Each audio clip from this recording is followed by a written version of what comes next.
जिस इंसान को कल तक पूरा संसार सुन रहा था, मृत्यु के कुछ ही सेकंड बाद उसकी आवाज़ कोई नहीं सुन पाता। और सबसे डरावनी बात यह है कि उसी क्षण शुरू होती है आत्मा की वह यात्रा, जहाँ न परिवार साथ जाता है, न पैसा और न ही शक्ति, केवल साथ जाता है सिर्फ उसके कर्म। गरुड़ पुराण में लिखा है, मृत्यु अंत नहीं है। मृत्यु के बाद आत्मा को ऐसे रहस्यमय रास्तों से गुजरना पड़ता है जहाँ हर पाप का कर चुकाना पड़ता है। और अगर आपने भी जीवन में पाप किए हैं तो शायद यह कहानी आपके लिए एक कथा नहीं, एक चेतावनी है। लेकिन दोस्तों, वीडियो शुरू करने से पहले एक बार हमारी वीडियो को लाइक और चैनल को सब्सक्राइब जरूर कर लीजिए। दोस्तों, बहुत समय पहले की बात है। कार्तिक मास की अमावस्या थी। रात्रि के ठीक 2:13 हो रहे थे। पूरा गाँव गहरी नींद में डूबा हुआ था। आकाश में काले बादल धीरे धीरे चंद्रमा को निगल रहे थे। ठंडी हवाएं सूखे पेड़ों को ऐसे हिला रही थी मानो अंधकार स्वयं पृथ्वी पर उतर आया हो। गांव के अंतिम छोर पर स्थित एक पुराना मकान था जहां एक वृद्ध व्यक्ति अपनी अंतिम सांसें गिन रहा था। कमरे में जलता हुआ दीपक अचानक कांपने लगा। दीवारों पर पड़ती परछाइयां विकृत होने लगी और तभी वातावरण में एक ऐसी शांति फैल गई जो सामान्य नहीं थी। गरुड़ पुराण में लिखा है कि मृत्यु आने से पहले प्रकृति संकेत देने लगती है। मनुष्य की इंद्रियां धीरे धीरे शरीर से अलग होने लगती हैं। उसे अपने आसपास विचित्र छायाएं दिखाई देने लगती हैं। उस वृद्ध की आंखें अचानक भय से फैल गई, मानो वह किसी ऐसी शक्ति को देख रहा था जिसे बाकी कोई नहीं देख सकता था।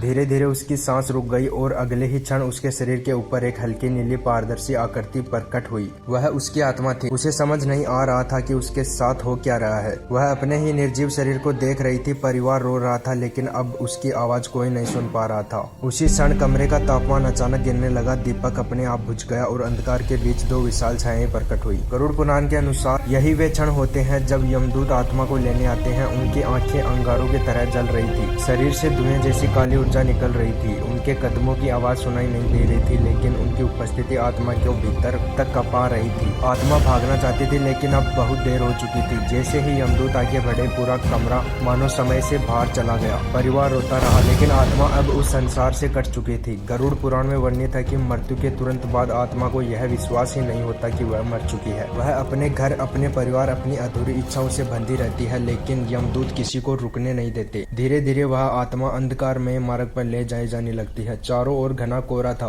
आकाश रक्तिम दिखाई दे रहा था।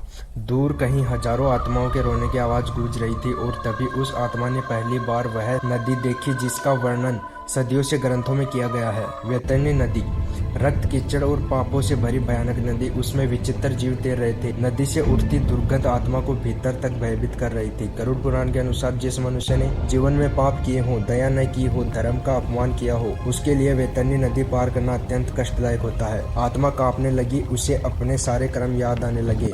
वे झूठ, वे पाप, वे क्षण जब उसने किसी का दिल दुखाया था। क्योंकि मृत्यु के बाद मनुष्य अपने कर्मों से भाग नहीं सकता। जिसके बाद अचानक अंधकार के बीच एक विशाल स्वर्णिम प्रकाश प्रकट हुआ। एक ऐसा सभागृह जो पृथ्वी के किसी भी राजमहल से अधिक विशाल था। हजारों दिव्य ग्रंथ हवा में तैर रहे थे। दीवारों पर समय की रहस्यमयी रेखाएं चमक रही थी। और उस विशाल सिंहासन पर बैठे थे चित्रगुप्त, ब्रह्मांड के प्रत्येक क्रम का लेखा रखने वाले दिव्य लेखक। उनकी आंखें शांत थी, लेकिन उन आंखों में संपूर्ण सृष्टि का ज्ञान छिपा था। जैसे ही आत्मा उनके सामने पहुंची, हवा में एक स्वर्णिम ग्रंथ अपने आप खुल गया और फिर उस आत्मा का पूरा जीवन चलने लगा। हर कर्म, हर झूठ, हर पाप, हर पुण्य। वह दृश्य इतने वास्तविक थे कि आत्मा भय से कांप उठी। गरुड़ पुराण कहता है, मृत्यु के बाद मनुष्य केवल अपने कर्मों के साथ अकेला रह जाता है। न धन साथ जाता, न शरीर, न अहंकार। साथ जाता है तो केवल कर्म। और तभी सभागृह में अचानक भयानक गर्जना गूंजी। वातावरण भारी होने लगा, क्योंकि अब आने वाले थे यमराज। अचानक पूरा सभागृह अंधकार में डूब गया। बिजली की भयानक चमक के बीच एक विशाल काला भैंसा प्रकट हुआ। उस पर विराजमान थे मृत्यु के देवता यमराज।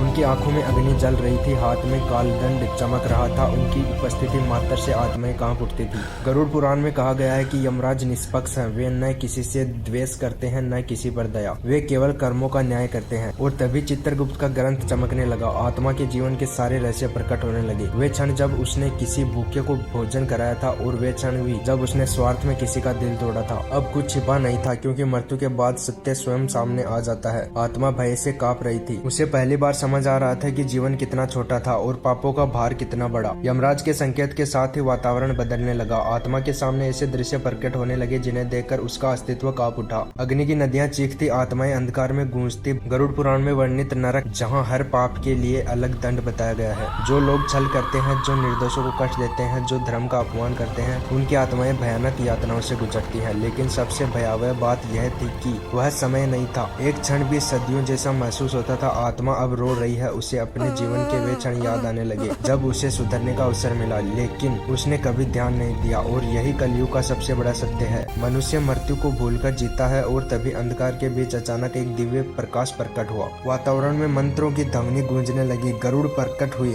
उनके स्वर्णिम पंखों से निकलता प्रकाश नरक के अंधकार को चीरने लगा। और उसी क्षण आत्मा को अपने जीवन का अंतिम दृश्य याद आया। मृत्यु से कुछ क्षण पहले उसने भय में भगवान का नाम लिया था। गरुड़ पुराण कहता है, जो मनुष्य अंतिम समय में सच्चे हृदय से ईश्वर का स्मरण करता है, उसके लिए मुक्ति के द्वार खुल सकते हैं। धीरे धीरे नरक के दृश्य विलीन होने लगे। आत्मा के चारों ओर प्रकाश फैलने लगा और फिर वह अंधकार से ऊपर उठने लगी, बहुत ऊपर, जहाँ भय समाप्त हो जाता है, जहाँ केवल शांति होती है। लेकिन कहानी यही समाप्त नहीं होती, क्योंकि गरुड़ पुराण एक अंतिम चेतावनी देता है। मृत्यु अचानक आती है, और जब वह आती है तब मनुष्य के पास केवल उसके कर्म बचते हैं, न धन, न शक्ति, न अहंकार। यदि जीवन में धर्म, दया और भगवान का स्मरण नहीं किया तो मृत्यु के बाद का मार्ग अत्यंत भयावह हो सकता है। और शायद इसी समय जब आप यह कथा सुन रहे हैं, कहीं न कहीं कोई आत्मा उसी रहस्यमय यात्रा पर निकल चुकी है। तो दोस्तों, जीवन में अच्छे कर्मों का होना बहुत जरूरी है, क्योंकि अंतिम समय में आदमी का केवल यही एकमात्र सहारा होते हैं। साथ ही दोस्तों, हमारा यह वीडियो आपको पसंद आया तो वीडियो को लाइक जरूर करें, और चैनल पर पहली बार आए हो तो चैनल को सब्सक्राइब करके कमेंट बॉक्स में जय श्री राम जरूर लिखें।